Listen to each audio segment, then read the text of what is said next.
Puji Tuhan, selamat malam Bapak Saudara semuanya. Salam semuanya, apa kabar? Puji Tuhan, malam hari ini kita akan kembali belajar firman Tuhan. Kita akan melanjutkan tema kita yang sudah kita pelajari sebagian tadi malam ya, yaitu tentang selubung. Ya. Nah, apa yang telah kita pelajari semalam tentang selubung? Selubung itu adalah sesuatu hal yang menghambat atau menghalangi kita. Ya. Banyak hal yang harusnya kita raih, banyak hal yang harusnya kita capai, banyak hal yang harusnya kita boleh lihat tentang rencana Allah dalam kehidupan kita, berkat-berkat Allah dalam kehidupan kita. Karena adanya selubung itu, apa yang dirancang oleh Allah, apa yang ditargetkan oleh Allah dalam kehidupan kita, nggak nyampe. Nah, ternyata selubung itu kebanyakan adanya di dalam hati dan pikiran seseorang. Apa yang Anda pikirkan? Tadi malam sudah dibahas ya, tentang masalah balok dan selumbar. Nah, balok di mata dan selumbar pada orang lain.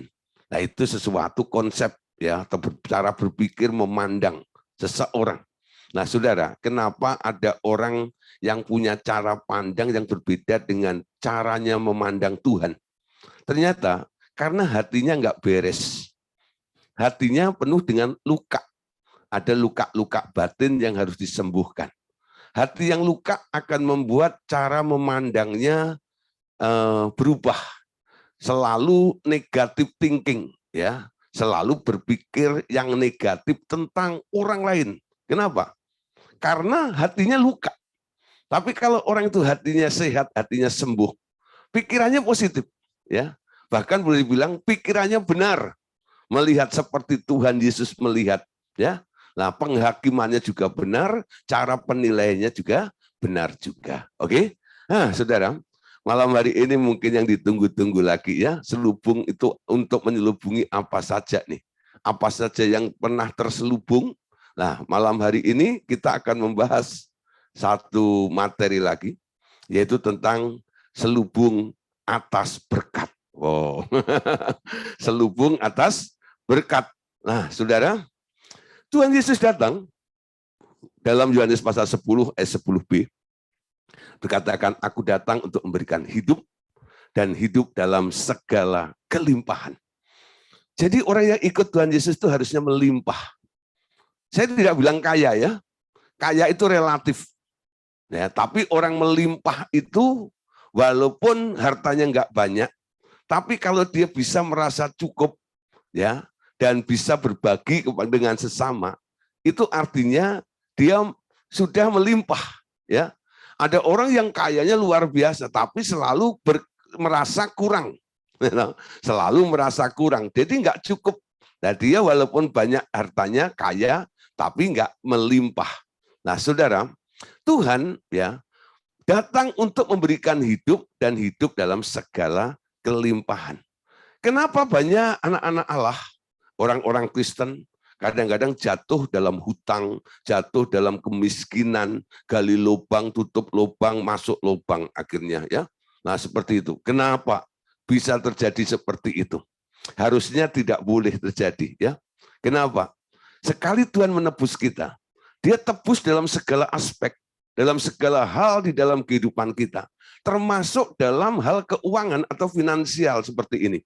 Ya, jadi kalau ada malam hari ini yang masih terlilit hutang jatuh bangun dalam ekonomi, lah inilah malam hari ini kita akan belajar selubung apa kira-kira yang menghambat berkat Allah itu nyampe di dalam kehidupan Anda. Ya, nah, saudara, sekarang kita lihat di sini dalam materi kita ya, perhatikan baik-baik. Dalam pelayanan pelepasan dan peperangan rohani, kebanyakan orang cenderung memikirkan perang melawan roh-roh itu, serupa dengan perang antara suku atau antar bangsa di antara manusia. Senjata perlengkapan rohani selalu digambarkan sebagai senjata perang tentara Romawi. Lalu firman digambarkan sebagai pedang roh. Nah, saudara, orang yang membayangkan pedang itu senjata untuk membunuh dan melukai. Tetapi Tuhan Yesus tidak pernah memakai pedang firman itu untuk merusak atau melukai setan-setan dan roh jahat. Firman atau pedang itu menaklukkan dan menundukkan mereka tanpa harus melukai mereka. Suatu saat apa yang dipikirkan Allah Bapa akan terjadi. Ya, saya tidak bicara orang-orang yang kurang iman. Ada orang yang miskin atau jatuh bangun atau mengalami tidak mengalami terobosan di dalam perekonomian ya atau keuangan karena dia berpikir sebagai orang miskin. Ya, ada ya itu ya. Tuhan, lihatlah keberadaan hambamu. Hambamu ini enggak punya apa-apa. Tolong Tuhan, lihatlah dompet saya. Kosong kan? Kalau doa itu kadang-kadang gitu, lucu-lucu gitu ya. Walaupun bahasanya rohani banget, puitis gitu ya. Tapi kalau saya simpulkan begitu ya. Tuhan, lihatlah keberadaan hambamu. Lihatlah isi dompetku. Kosong kan? Gitu ya. Ngomong kosong kan itu sambil melotot gitu. Tuhan, lihat tuh kosong. Nah, senyum kayaknya ngaku itu ya. Sering begitu. Kosong kan? Tolong Tuhan isi. Tapi nggak terisi juga. Kenapa? Karena mental orang miskin itu. Nah, Anda kan diangkat menjadi anak Allah. Ya, bukan pengemis. Bukan pengemis berkat. Jadi kalau menghadap Bapakmu di surga itu, Anda harus bicara sebagai seorang anak. Bukan sebagai orang miskin, bahkan pengemis di hadapan Bapak. Betul? Jadi status anak Allah diberikan kepada Anda itu supaya Anda mengerti. Kalau kamu anak, artinya kamu adalah ahli waris. Apa yang Bapak punya adalah kamu punya semuanya. Amin. Nah, ada orang-orang yang belum dididik seperti itu. Selalu datang pada Tuhan itu mentalnya mental pengemis itu loh. Ya. Jadi merendah-rendahkan dirinya gitu sampai rendah-rendah sejelek-jeleknya gitu ya. Sambil mewek-mewek gitulah. Supaya Tuhan kasihan. Gitu ya. Nah, kalau doa Anda seperti itu, mental seperti pengemis seperti itu, berkatnya juga berkat pengemis nanti betul ya.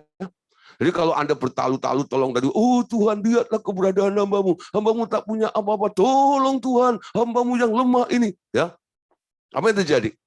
Bapak dari surga ngintip dari jendelanya. Gitu ya. Siapa itu pagi-pagi teriak berisik banget tuh. Ya, bawa tempolong loh. Lalu panggil malaikat, Kat, dari sini. Ada koin enggak? Yang berapa? Yang cecengan lah, yang 1000-an gitu, kecil. Ya dah, kasih. Mana tadi yang teriak-teriak itu? Dilempar dari surga. Kritik. Bunyinya kritik. Kenapa? Gitu. Ya mental seperti itu coba ya. Kalau Anda ada pengemis datang gitu di depan rumah Anda itu ya, minta seperti itu. Lalu Anda buka dompet, yang Anda cari duit apa coba? Enggak mungkin 100.000 bukan? Ya.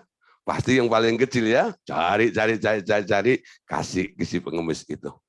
Kalau Anda memperlakukan diri Anda seperti itu dan bersikap seperti itu di hadapan Bapak, ya pantas.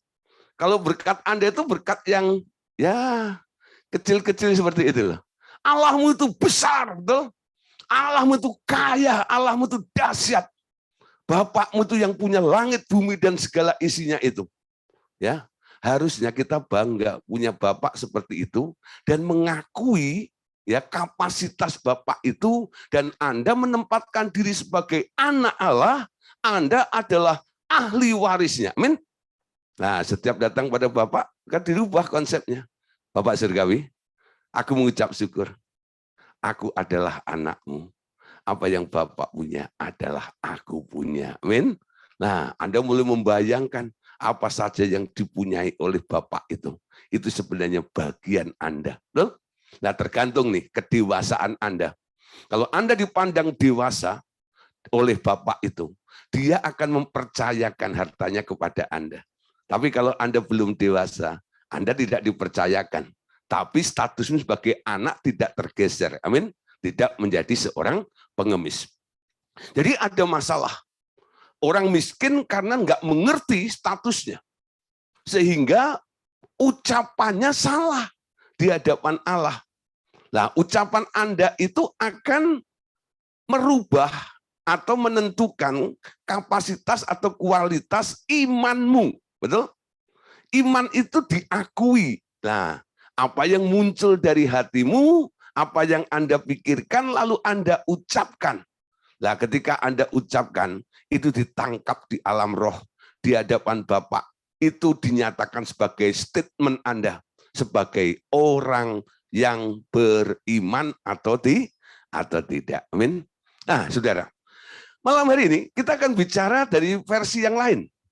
Ya, tadi seperti apa yang kita bahas ya dalam makalah kita. Ada orang-orang yang sudah cinta Tuhan, rajin dalam pelayanan, bahkan mereka terlibat di dalam peperangan rohani.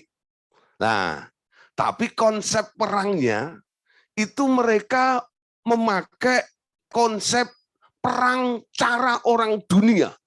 Ya, memang semuanya diambil dari ayat-ayat yang ada di dalam firman Tuhan. Tapi semua ayat yang dipakai itu tujuannya adalah untuk menghancurkan, membunuh, membinasakan para musuh-musuhnya. Apakah seperti itu konsep yang dibangun oleh Allah ketika surga itu melakukan peperangan dengan makhluk-makhluk di sekitarnya? Nah, saudara, banyak orang yang membayangkan mereka seperti tentara Romawi yang diperlengkapi dengan ketopong, yang diperlengkapi dengan perisai, yang diperlengkapi dengan sepatu, ya, diperlengkapi dengan baju sirah, lalu memegang pedang, seperti itu ya. Nah, saudara, ini mulai ini memegang pedang. Lalu ketika mereka memegang pedang itu, mereka berpikir, ini pedang akan aku pakai untuk membunuh musuh-musuh itu. Ya, nah yang dimaksud pedang itu adalah firman. Firman itu adalah omongannya. Di dalam peperangan rohani, pedangnya ketika mereka melakukan doa bersama-sama, mereka itu kadang-kadang menggempur kekuatan musuh dengan ucapannya ya. Nah, apa yang Anda ucapkan ketika Anda melakukan peperangan rohani tersebut? Nah, apa yang Anda ucapkan itu sebenarnya semua sumbernya dari hatimu, betul? Dari hati akan keluar melalui mulut. Kalau hatimu penuh dengan kebencian, maka ucapanmu nanti akan ujaran kebencian. Kalau hatimu penuh dengan kepahitan, nanti apa yang keluar dari mulutmu adalah sesuatu yang pahit, ya. Kalau hatimu penuh dengan amarah, nah nanti ya biasanya ucapan Anda itu juga penuh dengan amarah juga. Pokoknya semua yang Anda ucapkan itu menunjukkan apa yang sebenarnya terdapat di dalam hati Anda. Nah, Bapak Saudara, ada beberapa kasus ya. Ada beberapa orang yang pernah datang ke bengkel Revival Total Ministry, baik di Cipaku ya, di tempatnya Pak Andreas maupun di Jakarta. Dan saya sering melihat pada waktu Pak Andreas masih hidup ya. Lah, jadi saya mendampingi beliau ya kemana-mana begitu. Lalu banyak orang-orang yang datang untuk minta didoain sama Pak Andreas. Nah, karena saya tim, jadi saya boleh duduk di sampingnya Pak Andreas atau di kursi yang lainnya di ruangan itu untuk mendengarkannya juga apa yang sedang dibicarakan ya, yang diungkapkan oleh orang yang sedang datang dengan Pak Andreas itu. Nah, ditanya begini, kebanyakan banyak orang-orang yang punya masalah dalam hal keuangan, terlilit dengan hutang. Sampai Pak Andreas itu, selesai melayani itu sempat ngomong sama saya, bilang begini, Gideon, saya heran, orang Jakarta itu kalau hutang nggak main-main ya, itu sampai ratusan M, sampai ratusan M gitu, wah gitu ya, itu duit atau kertas, dia bercanda seperti itu, jadi terlibat utang sampai 800 M, ya hampir 1 triliun kadang-kadang, ya. Itu duit benar-benar gitu ya. Nah, tapi bukan soalnya besar kecilnya hutang sekarang, ya. Kenapa mereka itu sampai terlibat dengan hutang seperti itu. Ya, lalu mereka mencari Tuhan dan ditanya sama Pak Andreas kadang-kadang gitu, kenapa kamu terlibat hutang seperti itu? Ya Pak, ya, saya percaya karena saya pernah mendengar khotbah bahwa ya, semua berkat yang pernah dicuri oleh iblis, mari kita kejar kembali. Wah, jadi mengejar berkat, gitu ya, mengejar berkat. Siapa yang pernah dikhotbahin seperti itu? Apa yang dicuri oleh iblis harus dikembalikan 7 kali lipat. Lalu Anda ikut nih dalam peperangan seperti itu.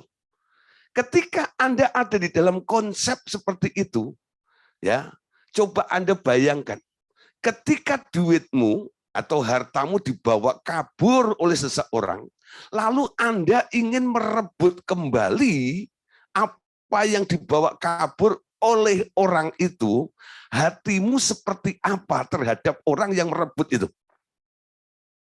Ngerti sudah maksud saya?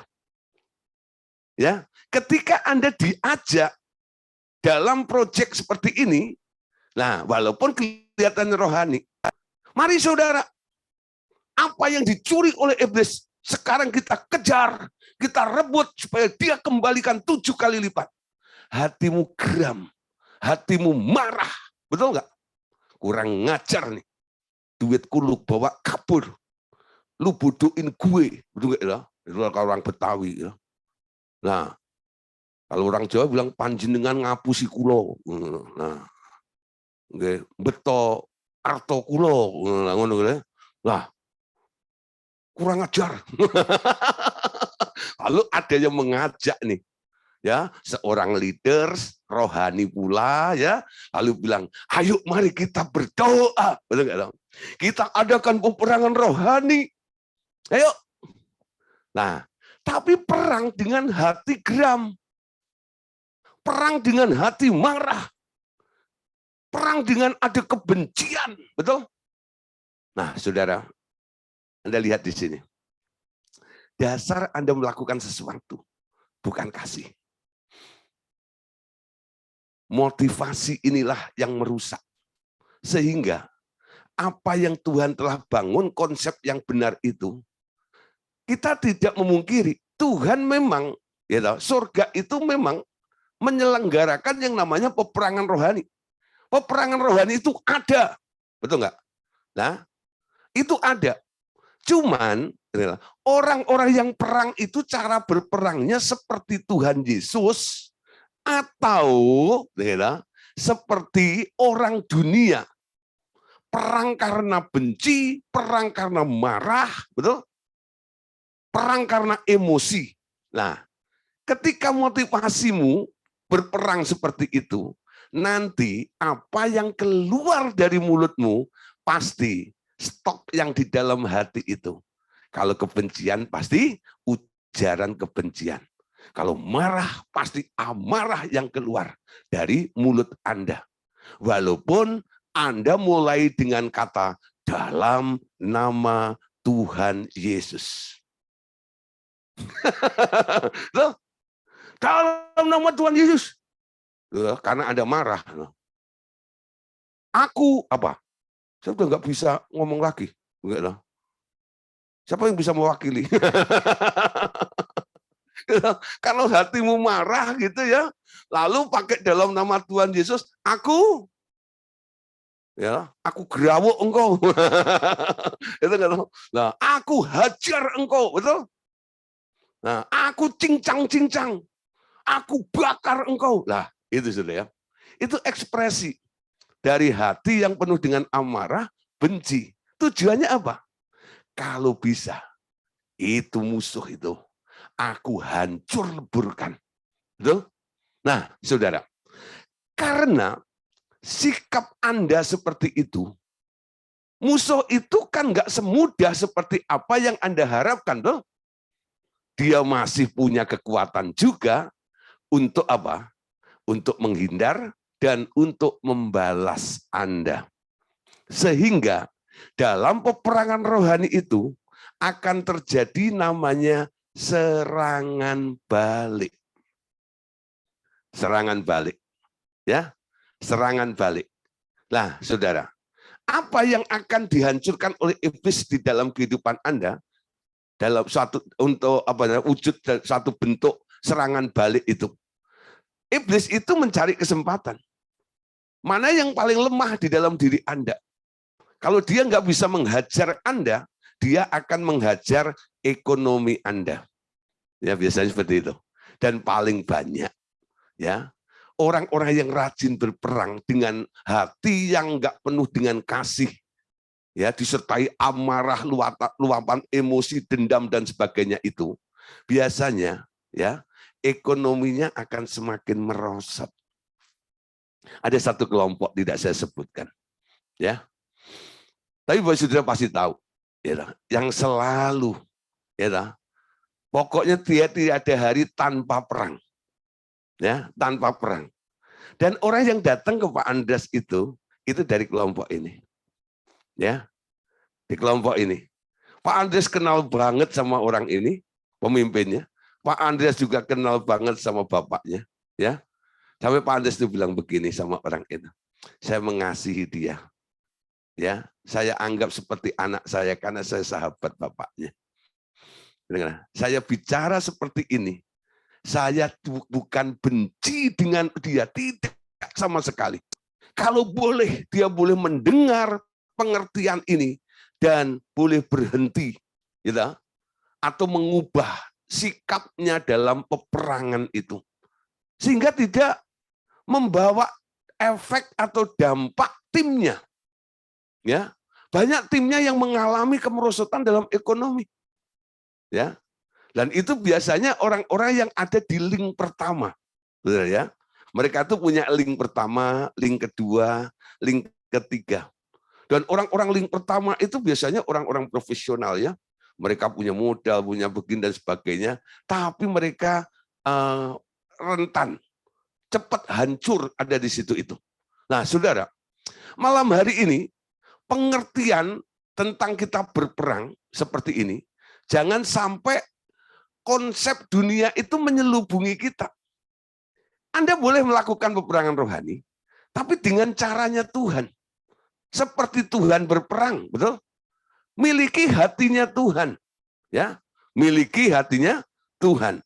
Saudara, kita lihat ya, tadi dikatakan bahwa Tuhan Yesus tidak pernah memakai pedang firman itu untuk merusak. Tuhan Yesus tidak pernah memakai pedang itu untuk melukai setan-setan. Tuhan Yesus tidak pernah memakai pedang itu untuk melukai roh-roh jahat. Ya, tapi pedang atau firman yang dipakai oleh Tuhan Yesus itu dilakukan oleh Tuhan Yesus, tujuannya adalah untuk menaklukkan atau menundukkan musuh-musuhnya tanpa harus melukai mereka. Amin. Nah, caranya bagaimana? Kita sudah belajar ya, pelayanan pendamaian menurut Kolose 1:19 sampai ayat 20. Betul? Bapa ingin berdamai dengan segala makhluk. Dengan darah Tuhan Yesus, kita boleh memperdamaikan mereka semuanya. Jadi nggak perlu dengan amarah, ancam-ancaman, ya. Nggak perlu seperti itu. Anda datang dengan kasih, betul? Mengasihi musuh itu kan perintah. Ada ayatnya nggak? Ada. Kasihilah musuhmu dan berdoalah bagi mereka yang menganiaya kamu. Betul? Nah, musuh itu apa? Banyak orang hanya berpikir musuh itu kan yang dimaksud sini kan musuh manusia, Pak. Bukan setan, bukan iblis, bukan roh-roh jahat. Kan nggak ada keterangannya. Ayat ini kan berkata, kasihilah musuhmu. Semua yang dikategorikan atau disebut musuh, itu nggak boleh dibenci untuk dihancurkan. Tapi musuh itu harus dikasihi. Amin. Nah, dalam perjanjian lama ya, ada satu contoh peperangan yang dilakukan oleh bangsa Israel dengan orang-orang Filistin ya. Nah, di situ ketika musuh menyerang ke sana, ya, apa yang dilakukan? di situ ada nabi Allah, ya. Nabi Allah itu membutakan mata mereka, lalu digiring ke alun-alun, ya. Lalu dilucutin senjatanya, karena dia buta, tentara semuanya ini nggak tahu dia ada di mana. Lalu didoain lagi, terbukalah matanya, tapi sudah nggak pegang senjata, dikelilingi dengan tentara Israel. Lalu Raja Israel tanya kepada Nabi Elisa, sekarang itu tentara-tentara mesti diapain? Elisa berkata gini, jangan lakukan seperti apa yang dibiasakan orang. Itu jawabannya luar biasa. Nanti lihat peristiwa itu atau kisah cerita tentang bangsa Israel berperang itu ya. Jawaban Elisa adalah jangan melakukan seperti apa yang dibiasakan oleh orang-orang. Yaitu membunuh musuh-musuhmu. Lalu Elisa bilang begini, kasih makan dia sampai kenyang, lalu suruh pulang ke tuannya. Nah, kalau Anda Raja Israelnya, jawaban Anda apa kira-kira kalau dinasihati sama Pak Gideon gini? Sama Nabi Elisa seperti itu kira-kira? Nasihat jawaban Anda kira-kira apa? Ya. Enak men gitu loh. Kok enak men gitu loh. Udah mau nyerang, mau bunuh kita, sekarang udah kita kasih makan, suruh pulang lagi gitu loh. Ya. Nah, tapi Elisa bilang, apa yang Anda lakukan nanti kamu melihat dampaknya. Dampaknya apa? Cerita itu ditutup dengan kalimat begini. Ya. Sejak saat itu tidak ada peperangan lagi. Ya. Nah, sejak saat itu tidak ada peperangan lagi. Kenapa? Apa yang dilakukan oleh Elisa ini membawa dampak. Musuh tadi yang dikalahkan, ditaklukkan itu kembali ke tuannya. Nah, tapi nggak ada dendam, nggak pengen membalas. Kalau dia pengen membalas, berarti nanti akan ada perang tahap kedua, betul? Tahap ketiga, tahap keempat, dan sebagainya. Dan perang itu nggak akan selesai-selesai. Tapi karena sikap yang tepat ini, membuat ya peperangan dihentikan. Peperangan dihentikan itu artinya terjadi perdamaian. Terjadi rekonsiliasi. Betul? Nah, ngerti saudara ya? Kapan Anda terus berkecimpung dengan iblis seperti itu? Perang itu bagus. Memang saat ada ayatnya. Ya, peperangan rohani itu ada di dalam Alkitab. Tapi kalau seumur hidup Anda sebagai orang percaya, Anda hanya berkecimpung di perang. Kapan Anda punya waktu bertumbuh dengan Tuhan? Tuh? Ada banyak hal lain yang boleh Anda kerjakan selain perang, betul? Kalau hidup Anda sejak percaya Tuhan sampai mati cuman perang, kira-kira nilai ya tingkat level kerohanian Anda itu bertambah atau tidak? Ya tidak, betul? Nah, perang itu sebenarnya menang, bertahan, itu dan sebagainya. Apalagi kalau perang yang ngawur kayak tadi itu. Dari hati yang bergejolak dengan amarah, benci, dendam.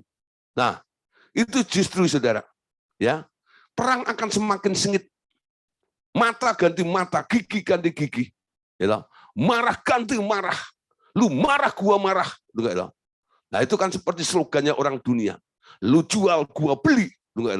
Nah, sekarang nih, ya, kalau ada orang bilang, lu jual gitu, gua obral, lu jual ya, gua beli itu, artinya itu menantang. Amin. Nah, saudara, kita lihat ayatnya sekarang ya. Efesus pasal 2 ayat 9 sampai ayat yang ke-10. Itulah sebabnya Allah sangat meninggikan dia dan mengaruniakan kepadanya nama di atas segala nama. Supaya dalam nama Yesus bertekuk lutut segala yang ada di langit dan yang ada di atas bumi dan yang ada di bawah bumi, dan segala lidah mengaku Yesus Kristus adalah Tuhan, bagi kemuliaan Allah Bapa. Anda perhatikan, saudara. Ini konsep yang dilakukan oleh Tuhan Yesus. Sampai akhirnya Yesus itu ditinggikan oleh Bapaknya.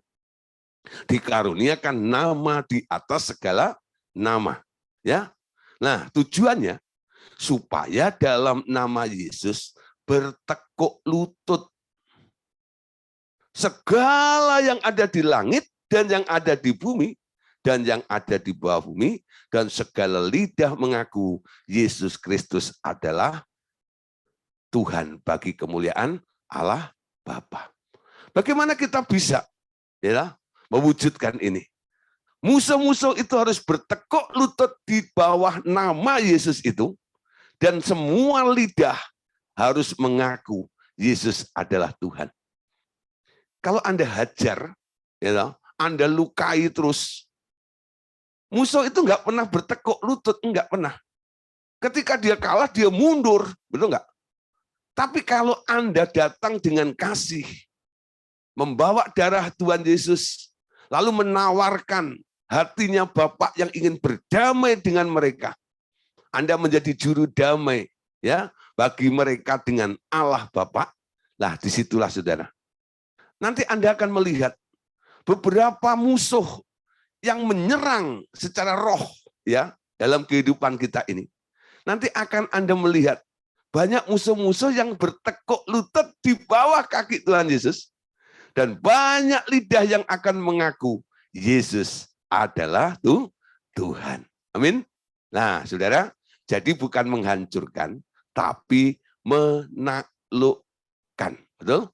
Menaklukkan. Ya, ingat nih, saya kadang-kadang sudah mulai ganti ya, ada beberapa lagu yang kalau dalam peperangan ya, dalam nama Yesus, dalam musuh dihancurkan. Nah, kata hancurkan mulai saya ganti. Bukan, ya, ditaklukkan. Saya ubah, ya. Jadi nanti ini, ya, yang suka berdiri WL inget tuh, ya. Nanti oleh darah anak domba, ya, iblis dikalahkan, kuasanya, betul? Dihancurkan. Nah itu nggak usah diganti. Kenapa? Yang dihancurkan kuasanya, betul, ya. Kuasanya dihancurkan, betul. Tapi iblisnya nggak dihancurkan. Iblisnya ditaklukkan. Ingat ya? Nah nanti kalau ketemu lagu-lagu yang ada kata dihancurkan gitu ya. Nah nanti coba nih konsultasi sama saya, gitu ya. Pak, ini perlu diganti, ditaklukkan atau tidak? Kenapa? Nah, apa yang Anda katakan nanti itu yang Anda lakukan loh. Nah, saudara, kalau yang mengarang lagu mungkin marah, ya loh, Anda permisi dulu, sorry ya, karena ayatnya nggak begitu. Nggak ada menghancurkan iblisnya, nggak ada. Menghancurkan kuasa iblis ada. Amin. Oke, lanjut, saudara. Nah, dengan cara memakai pedang untuk menundukkan dan menaklukkan roh-roh itu tanpa melukai mereka, kemenangan akan berakhir dalam bentuk seperti yang dikehendaki oleh Bapa. Amin. Yaitu damai, berdamai dengan Bapa. Tetapi bila pedang itu dipakai untuk melukai dan merusak mereka, mereka akan membalas dan melakukan serangan-serangan balik lebih kejam lagi dengan kecelakaan, penyakit, bahkan kematian. Ya, nah, saudara, istilah ini kita pakai ya atau kita bahas seperti ini. Ini survei membuktikan, karena kami melayani banyak orang, ya. Jadi ini memang benar-benar terjadi di kalangan orang-orang yang selalu berperang, ya. Mereka mengalami pembalasan dari serangan balik dari si iblis. Ada yang mengalami kecelakaan, penyakit, bahkan kematian, atau ekonomi bangkrut tadi ya. Nah, saudara, paling sedikit ini yang sering dialami kelompok peperangan rohani. Begini, saudara, berkat sebagai anak Allah mereka ditudungi, betul? Tertutup hingga semua usaha nampak sulit dan macet. Dengan berganti cara berperang dan dibersihkan kembali selubung-selubung itu, berkat akan mengalir turun atas pasukan peperangan rohani ini. Amin. Jadi orang yang berperang dengan cara yang salah, berkatnya itu tertutup. Ya, ditudungin itu ada selubung yang menutupi. Nah, seret ya, lalu cenderung untuk gagal dalam usaha. Kenapa? Karena dia menggagalkan rencana Allah. Betul? Rencana Bapak ingin berdamai, Anda tidak lakukan. Sehingga kehendak dan rencana Bapak itu akhirnya gagal. Gara-gara Anda melakukan kesalahan. Nah, karena Anda melakukan kesalahan, ya, menggagalkan rencana Bapak, ada roh kegagalan sekarang yang hinggap di dalam diri Anda. Itu sama mekanismenya seperti orang yang keguguran, betul? Ya, atau menggugurkan. Nah, itu menggagalkan, betul? Atau kegagalan mereka. Nah, biasanya itu juga mempengaruhi orang-orang tersebut yang mengalami keguguran atau pernah menggugurkan. Itu juga sering mengalami masalah kegagalan di dalam ekonomi. Nah, sudah, coba nanti Anda lihat ya, kalau ada orang gagal, banyak kegagalan ini dan itu dalam pekerjaannya dan sebagainya. Coba, pernah nggak ada hal mekanisme yang gagal itu ada nggak? Jangan-jangan memang ada label kegagalan di dalam dirinya itu. Sehingga roh gagal itu sekarang sudah mendominasi dalam kehidupan mereka. Ya, didoain berapa kali pun sukses sebentar, gagal lagi, gagal lagi. Kenapa? Karena akar persoalannya tak pernah diselesaikan. Amin. Jadi Anda tahu ya, rencana Bapak adalah ingin berdamai dengan segala makhluk. Kalau Anda tidak melakukannya, Anda berarti menggagalkan kehendak dan rencananya Bapak. Sehingga ada kegagalan di dalam hidup Anda. Amin. Tapi kalau Anda mensukseskan, ya, ikut programnya Bapak, namanya berkat itu mengalir seperti sungai. Tiap hari tidak ada henti-hentinya Anda akan menyanyi, mengalir di dalamku. Oh, ya.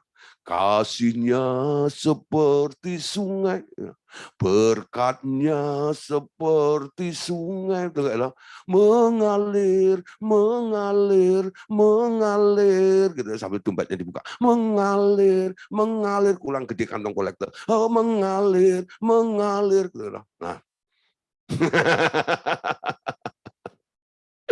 aduh, saudara ya, mau mengalami kelimpahan di dalam Tuhan?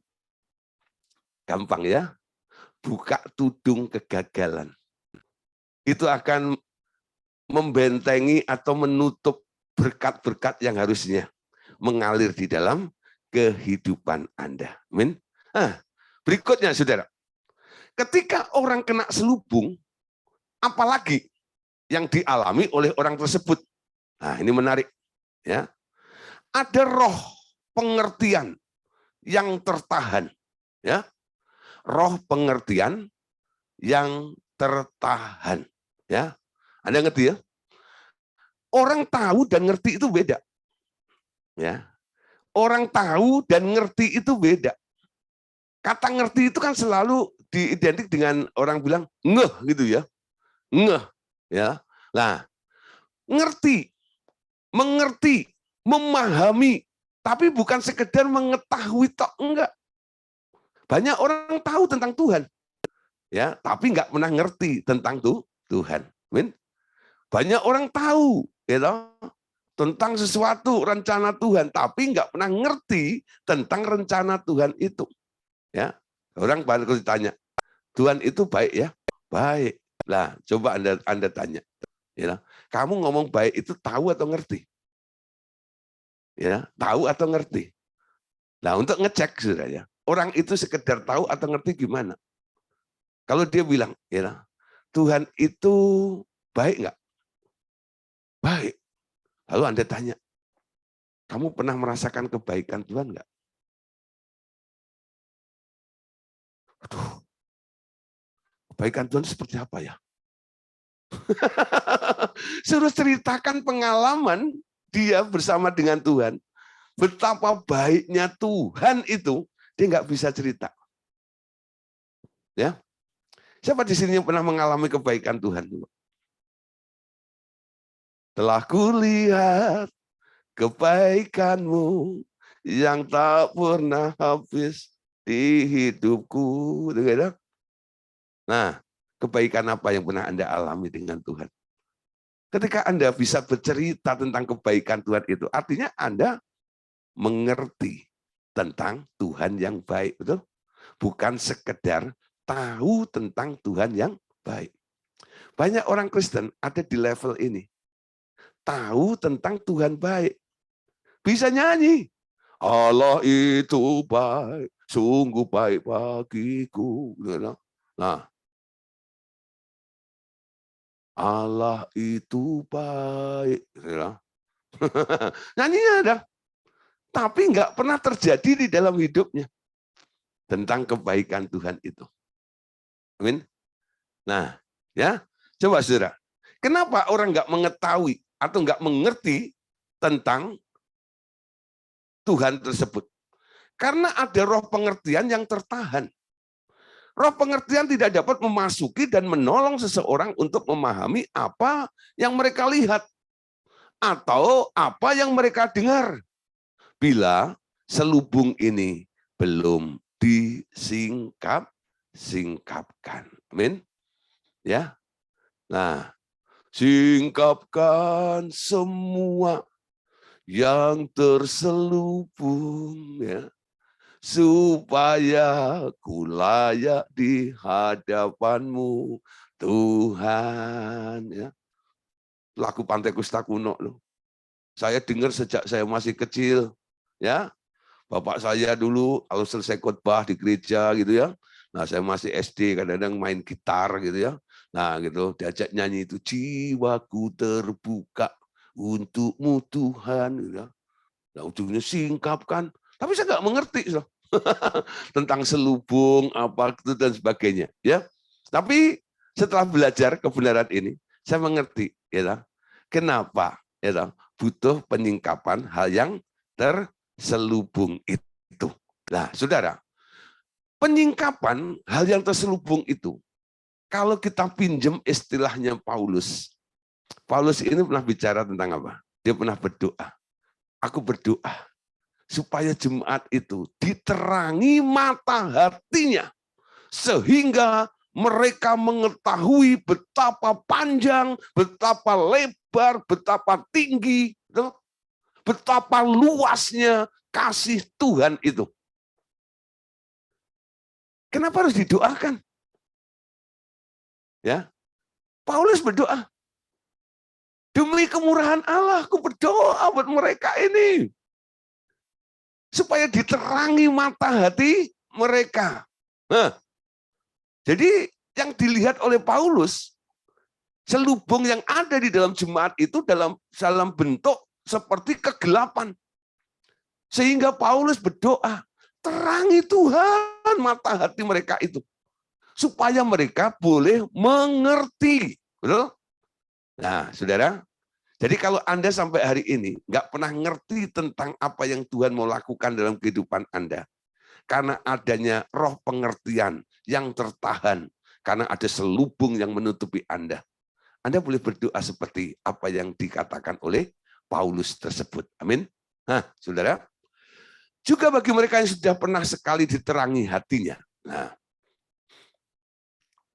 bila mereka memasuki kehadiran Raja Kegelapan itu, dan mereka tertutup oleh selubung kegelapan itu, mereka akan berubah menjadi bodoh dan tumpul pengertiannya. Karena roh pengertian tak mampu bekerja di dalamnya untuk menolong dia untuk selanjutnya. Ya, saudara, Anda pernah ketemu ya? Orang itu, ya, saya pernah konseling seseorang. Ya, jadi ketika saya konseling dengan orang itu, saya tuh kadang bingung dengan orang ini. Gitu. Perkara seperti ini kok nggak ngeh seperti itu ya? Ada yang menutupi, saudara, pengertian itu. Ya, ada satu kisah, saudara, ya. Ini yang dialami oleh seseorang. Akhirnya dia konseling sama Pak Andreas, ya. Saya ingat, ya. Ini orang pinter sekali.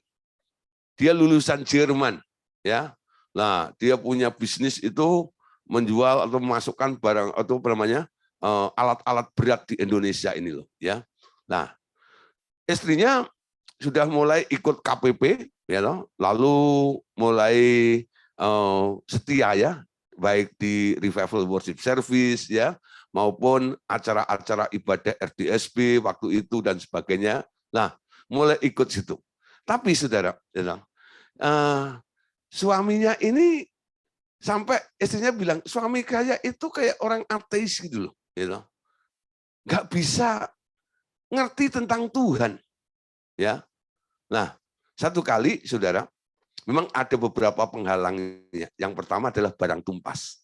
Setelah barang tumpasnya disingkirkan, akses untuk pertobatan itu gencar sekali, ya, deras sekali. Sehingga Pak Andreas itu buru-buru dari Bandung itu pergi ke Jakarta, ya karena diundang sama ibu ini untuk ketemu suaminya itu, ya. Suaminya pulang kerja itu jam 5, lalu kira-kira jam 6 ketemuan sama Pak Andreas di rumahnya. Nah, di rumahnya itu banyak lukisan kapal-kapal gitu ya. Lalu Pak Andreas tanya, ini kok lukisan di sini kapal-kapal semuanya? Nah, suaminya itu berkata gini, iya, saya memang suka dengan lukisan kapal, ya. Nah, kenapa?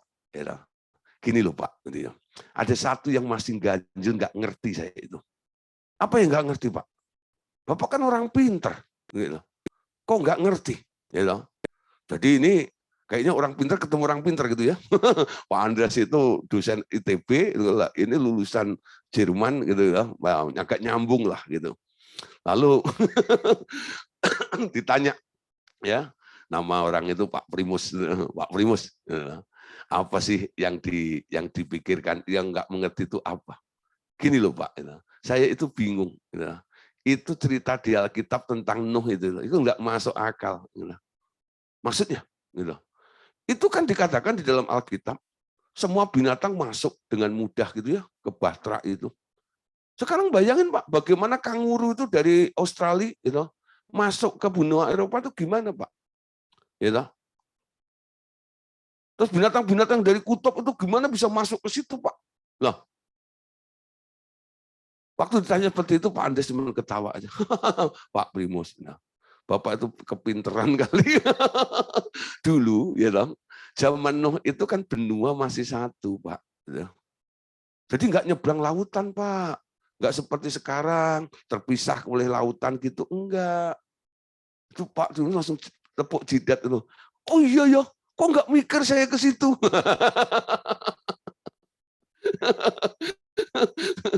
Saudara, ya.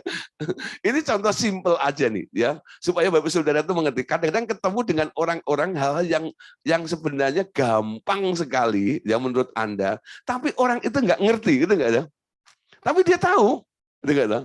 Tapi dia nggak ngerti seperti itu. Ya, berapa kali saya juga begitu habis khotbah dari kantor gitu ya, diundang di kantor gitu ya. Kadang-kadang di Wisma Indosemen, Cis Plaza gitu ya, Penin itu. Nah, sekali habis khotbah di Wisma Indosemen diundang ya. Di situ kan ada beberapa direksi. Ada satu direksinya yang mengundang saya, pimpinannya bilang, Pak Pendeta, kenapa ada Pak direksi yang pengen ketemu Bapak. Oke, saya mau naik ke lantai 6, lalu sana ketemu sambut gitu. Ternyata dia nanya banyak hal gitu ya. Pertanyaannya itu membuat saya geli. Gelinya apa sih? Itu pertanyaan sekolah minggu menurut saya. Gampang banget. Betul gak? Tapi saya ya tidak mengolok-olok dia juga enggak ya. Nah, akhirnya saya bilang, Pak, benar ya. Yuk kita berdoa, Pak ya. Saya pakai bahasa rohani. Yuk kita berdoa. Lalu saya berdoa bersama-sama. Bapak, Tuhan dan Roh Kudus. Saya ikutin doanya Paulus. Terangi mata hatinya supaya boleh mengerti apa yang tidak diketahui saat ini. Singkapkan. Ya. Ya, amin gitu ya. Lalu saya cerita sedikit, gitu. Itu kayaknya hanya membuka jalurnya saja. Ketika saya buka jalurnya begitu, Pak, ketika Bapak ngomong begitu saya mulai mengerti. Pak, ketika Bapak ngomong gini sekali mulai mengerti, mulai mengerti. Ya. Nah, ada perkara-perkara seperti itu kadang-kadang yang menutup Ya. Nah, tidak bisa ditembus dengan kekuatan Anda berpikir, enggak. Itu hanya istilah Paulus sesuatu yang diwahyukan oleh Allah tuh, hikmat dan wahyu yang daripada Allah itu yang diminta oleh Paulus tuh, supaya mereka diberi roh hikmat dan wahyu. Ketika saya berdoa seperti Paulus itu, mata hatinya terang, mengetahui banyak hal yang tersingkap. Amin. Nah, Anda bisa berdoa sendiri nanti. Kalau banyak hal yang tidak Anda mengerti, Anda jangan nunggu, aduh, ntar mau WA Pak Gideon. Tapi nggak diangkat-angkat Pak Gideon. Ya, dasar Pak Gideon itu memang sulit untuk ngangkat WA saya. Ya, nah, umpama begitu.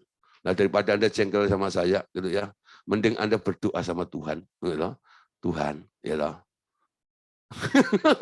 Terangi mata hati saya.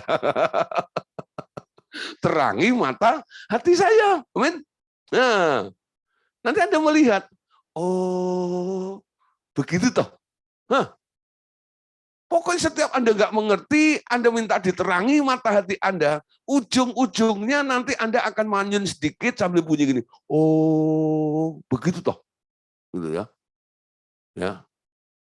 Oh, jebule ngono toh. Nah, gitu loh. Oh, tibake ngono toh. Nah, sampai ngeh seperti itu. Amin. Ayo ya. Nanti yang ngeh-ngeh ini punya kesaksian hidup yang luar biasa. Kalau Anda punya kesaksian hidup yang luar biasa, imanmu kuat sekali. Diserang dari sisi manapun juga, Anda tidak tergoyahkan. Kenapa? Anda punya pengalaman dan ngerti tentang Tuhan. Tuh. Orang yang nggak ngerti itu yang gampang bimbang. Tuh. Tapi kalau orang yang mengerti, dia akan tetap teguh karena dia ngerti. Amin. Nah, bongkar selubung yang menahan roh pengertian di dalam kehidupan kita. Amin. Nah, terus lanjut. Nah, jadi ya, engkau mengerti bahwa roh kegelapan ini tidak bekerja di dalam jiwa, ya, tapi langsung menyelimuti roh seseorang, ya. Nah, yang menyelimuti roh seseorang ini bukan karakter, bukan kebutuhan, ya. Nah, atau bukan kemalasan, bukan. Itu adanya di jiwa kalau malas ya. Ini hanya roh yang tertutup. Yang ini tepat di dalam hati orang itu untuk menutup semua pengertian untuk datang menolongnya. Ya. Nah, Saudara, Roma 1 ayat 21 ya. Sebelumnya benar. Engkau dapat berkata bahwa roh kegelapan itu mengubah seseorang menjadi orang bodoh. Atau dengan kata lain, orang menjadi bodoh karena pekerjaan roh kegelapan. Amin. Roma 1 ayat 21. Sebab sekalipun mereka mengenal Allah, mereka tidak memuliakan Dia sebagai Allah atau mengucap syukur kepadanya. Sebaliknya, pikiran mereka menjadi sia-sia. Dan hati mereka yang bodoh menjadi gelap. Mereka berbuat seolah-olah mereka penuh hikmat, tetapi mereka telah menjadi bodoh. Ya? Itu orang-orang yang ketutup seperti itu. Pengertiannya tertahan. Sehingga dia tidak bisa masuk dalam dimensi kemuliaan, dimensi kekudusan, dan sebagainya, nggak bisa. Walaupun dia tahu, tapi dia tidak mengerti. Karena pengertiannya tertahan. Amin. Nah, jadi nggak berdaya untuk masuk dalam kebenaran tersebut. Ya, Bapak berpesan begini, anakku, pengertian tentang air yang hidup sekarang amat berguna di sini. Air yang hidup itu telah diberikan dalam bentuk firman yang akan sangat kuat untuk melenyapkan roh-roh najis di dunia itu. Amin.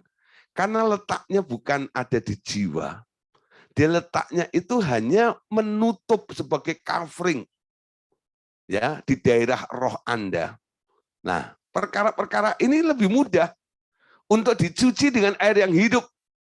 Ya, Anda cukup ngomong, aku buka selubung itu dalam nama Tuhan Yesus. Itu artinya Anda cuci dengan air yang hidup. Ya. Jadi kalau ada yang menutup seperti itu, pegang aja kepala Anda. Aku buka, aku buang semua selubung-selubung yang menutup pengertian-pengertian ini. Sehingga aku nggak mengerti dan nggak bisa masuk pada kebenaran-kebenaran tersebut. Dalam nama Tuhan Yesus, terang Allah memancar, menyinari mata hatiku. Sehingga aku bisa melihat tentang rencana Allah yang indah, rencana Allah yang ajaib, rencana Allah yang besar, rencana Allah yang mulia. Nah, ya, doanya nggak usah bertele-tele. Doanya simpel aja. Ya, doa yang berkuasa itu doa yang singkat, tepat, dan akurat. Betul? Nah, semakin panjang doa Anda bertele-tele gitu ya, itu menunjukkan Anda bimbang. Tapi kalau Anda ngomong tepat seperti itu, nah ini sudah nggak membutuhkan energi panjang, betul nggak? Doanya singkat aja. Tapi dengan iman Anda lakukan. Contoh saudara ya, air yang mengubah. Ya, kemarin sudah kita pelajari tentang air yang hidup. Contohnya adalah perempuan Samaria. Ya, pertanyaannya begini. Mengapa perempuan Samaria yang hidup dalam perjinahan terus-menerus itu tiba-tiba dapat diubahkan hidupnya, bahkan segera menjadi pembawa kabar baik bagi seluruh desanya itu. Ya, nah saudara, apakah Bapak Saudara nggak pernah bertanya nih ya? Sehingga malam hari ini menjadi pertanyaan bersama. Mengapa perempuan Samaria yang hidup dalam perjinahan terus-menerus itu tiba-tiba dalam waktu yang nggak panjang, sejak ketemu Tuhan Yesus itu nggak nyampe 2 jam lah, ya. Nah, diubahkan hidupnya bahkan segera menjadi pembawa kabar baik bagi seluruh desanya itu. Nah, apa yang dilakukan oleh Tuhan Yesus terhadap perempuan Samaria ini? Nah, Bapak berkata, karena anakku atau Tuhan Yesus telah mencuci dia dengan air yang hidup yang amat kuat. Selubung-selubung itu tersingkap dengan perjumpaan pribadinya dengan Mesias. Anda tahu ya, perkataan Yesus itu luar biasa. Dimulai dengan berinteraksi dulu ya. Dia tanya ya kepada perempuan itu. Cari air ya. Ya, cari air ya, gitu ya. Bukankah engkau orang Yahudi? Kan kita nggak ngomong, gitu ya. Tapi Yesus maju duluan ya. Nah, dia menembus gap-nya dulu. Memulai berinteraksi dengan perempuan itu, ya. Nah, lalu Yesus tanya, ya, kalau kamu cari air itu, kamu akan haus lagi sehingga kamu setiap hari akan ambil air ke sini, habis airnya datang lagi ke sini, haus lagi datang ke sini, ya. Lalu Tuhan Yesus menawarkan sesuatu. Kalau kamu minum air yang aku berikan, kamu tidak akan haus untuk selama-lamanya. Ketika Tuhan Yesus ngomong seperti itu, perempuan itu mencibir, saudara. Dia bilang, emangnya lu punya timba? Emangnya lu punya timba? Betul nggak itu? Nah, tapi Tuhan Yesus nggak berhenti di situ ya. Itu yang disebut air itu gencar, loh. Tidak padam, tidak pundung, ya, tidak berhenti, walaupun mengalami bantahan. Nah, saudara, siapa yang pernah berinteraksi, Anda ingin memenangkan jiwa, ya seorang itu ya. Ketika orang itu mulai menolak Anda, menghindar dari Anda rasanya, ya wes lah, cepat pundung gitu ya. Itu menunjukkan airmu nggak sederas seperti airnya Tuhan Yesus. Ya, airnya Tuhan Yesus itu luar biasa ya. Dia tidak memusingkan lagi tentang harga dirinya, dihina, ditolak apapun juga. Cuman satu hatinya. Aku mengasihi dia. Dia harus selamat, dia harus bertobat. Dia harus bersih. Betul? Itu sebenarnya yang disebut air aliran deras sekali. Nah, Saya melihat perjalanan Tuhan Yesus dalam cerita ini, saya lihat, wah ya, ini ulet sekali ya dalam berdialog dengan perempuan itu. Akhirnya tebak-tebakan gitu ya. Nah, sampai akhirnya perempuan ini digiring. Terbuka mata hatinya. Betul? Aku tahu engkau bukan orang biasa. Engkau Mesias. Engkau Nabi. Udah gak itu?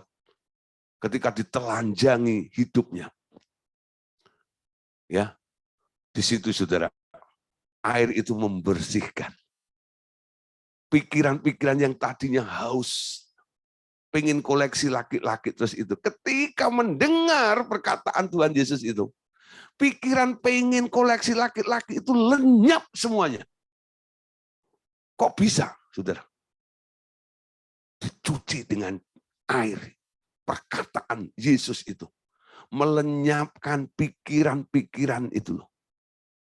Ya. Nah, saudara, habis itu dia pulang, nggak nyariin 6 laki-laki yang ada di rumahnya, enggak. Tapi dia pergi ke kampung, lalu dia mulai berkata, saudara-saudara dengar, aku telah menemukan Mesias, yuk datang ke sana ya. Berubah hidupnya. Jadi seorang penginjil yang luar biasa. Ya, diubah oleh Tuhan Yesus. Ya. Nah, air yang hidup itu juga. Selain saya mengikuti doanya Paulus menerangi mata hatinya, Anda juga boleh pakai nih. Selubung yang menutup pengertian-pengertian itu bisa Anda cuci dengan air yang hidup. Amin. Yaitu perkataan Anda. Amin. Nah, saudara, lanjut ayatnya di sini. Yohanes 4 ayat 25. Ini jawaban daripada perempuan itu ya. Jawab perempuan itu kepadanya, aku tahu bahwa Mesias akan datang yang disebut juga Kristus akan datang. Apabila ia datang, ia akan memberitakan segala sesuatu kepada kami. Kata Yesus kepadanya, akulah dia yang sedang berkata-kata dengan engkau. Ya, perempuan ini mengalami perjumpaan dengan Tuhan. Bukan sekedar mengalami perjumpaan dengan Tuhan, tapi dia juga dicuci dengan air yang hidup itu. Sehingga hidupnya jadi bersih dari semua kenajisan-kenajisan yang menyelubungi kehidupannya itu. Nah, dampaknya adalah Yohanes 4 ayat 28 di sini kita lihat ya. Perempuan itu meninggalkan tempatnya, tempayannya, di situ lalu pergi ke kota dan berkata kepada orang-orang di situ, mari lihatlah orang yang mengatakan kepadaku segala sesuatu yang telah aku berbuat. Mungkinkah dia Kristus itu? Mereka pun pergi keluar kota lalu datang kepada Yesus. Ya, hidupnya diubah dari orang yang buruk, kejahat, ya, atau najis seperti itu ya. Tapi sekarang berubah. Hidup untuk memerdekakan banyak orang, membawa orang datang kepada Tuhan Yesus. Amin. Nah, pesan Tuhan apa di sini? Yohanes 4 ayat 41. Baca ya.